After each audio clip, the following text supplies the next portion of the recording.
My name is Shari. I got diagnosed with fibroids in 2022. And at the gone to my gynecologist, I complained about like heavy periods. I complained about the cramping and like bleeding through my clothes. And her suggestion was to get on birth control. And I had just come off of birth control. So I was like, I'm not going to get back on birth control. That's not going to do anything.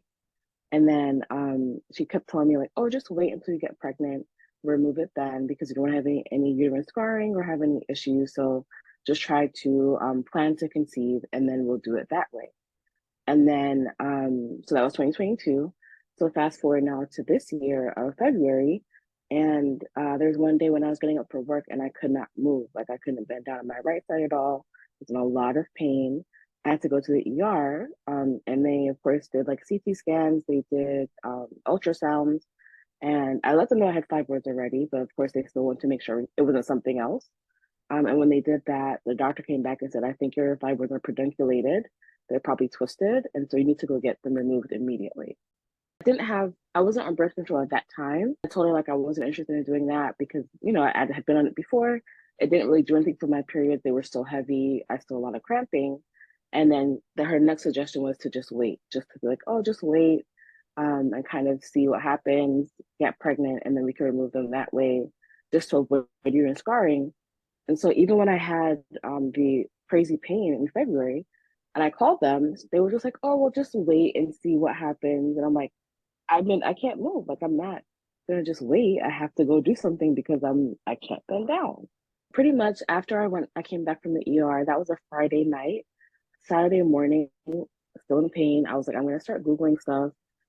And the center popped up was like the second place that was like on Google, but it wasn't because of like an order of like ranking. I think it was just like, they have like the sponsored one that always comes up first, and this was the one that I saw. So I looked at the website and then I went to the social media and I was like, okay, they have people like giving testimonials, they have the doctors like talking about the process. I'm seeing pictures and videos of fibroids. Like I can see that they do the work pretty regularly. So like I know this is a trusted place.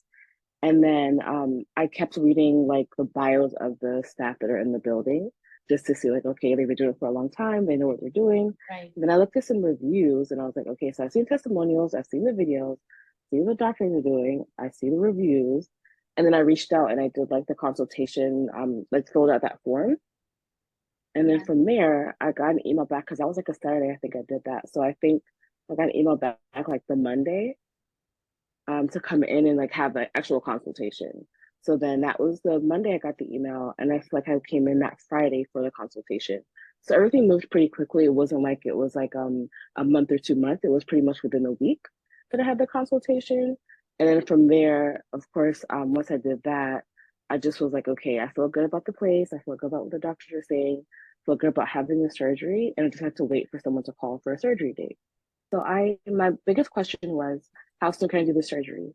Because for me, I was like, okay, I'm in a lot of pain, right? And so I know that the fibroids are there. I know that they're getting bigger, of course, because this has been like 2 years now. But I think my bigger other question was like, what happens next, right? So once they're removed, what's the next part of the process? What does the healing process look like? How long does it take? And then what's the possibility of getting pregnant safely?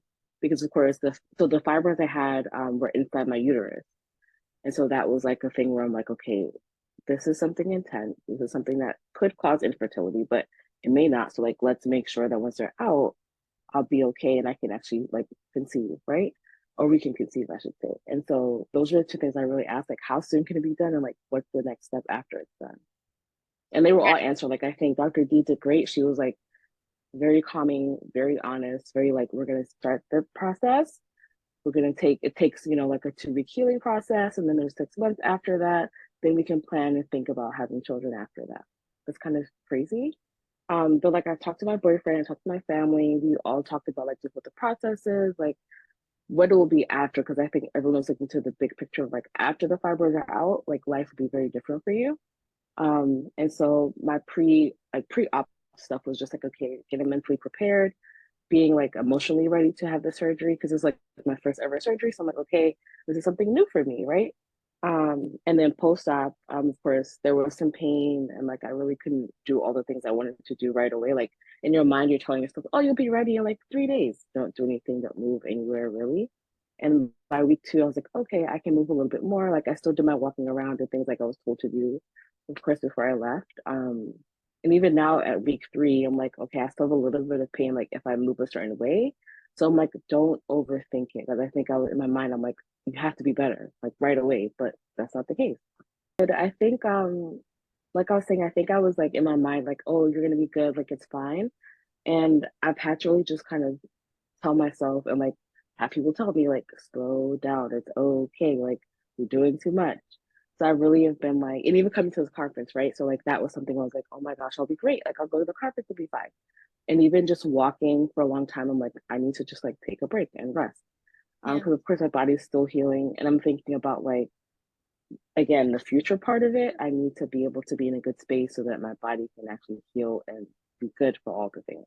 I don't think so. I feel like I got prepared. Like I had Nurse Teresa when I was getting ready, so my battles with all those things, and she was very thorough and she went through all the information.